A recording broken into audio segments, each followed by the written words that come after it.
Here we go, some more of my favorite shit to do, fascia boards. I had to scribe all these on the inside and then cut them individually and make them fit where they go because this is an old fucking house and I honestly have no idea what I'm doing at all. I'm a cook, not a carpenter.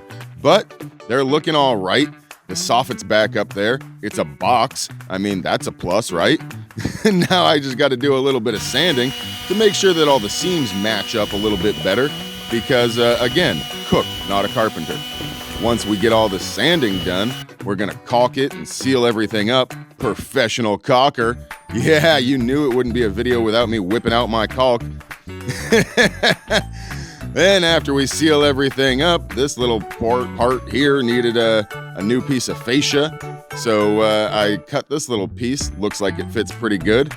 Then we're just gonna screw that fucker into place and make it look pretty because that's all we're doing here is trying to cover some shit up and make it look pretty again, my friends. That looks good. I'll accept that. Hell yeah. This is looking all right, guys, I'm telling you. For a cook trying to be a carpenter, this shit is looking all right. It's not rotting. It might not be 100% perfect, but it's not falling off the damn house. Don't let anybody tell you you can't do something, my friends. Get it done.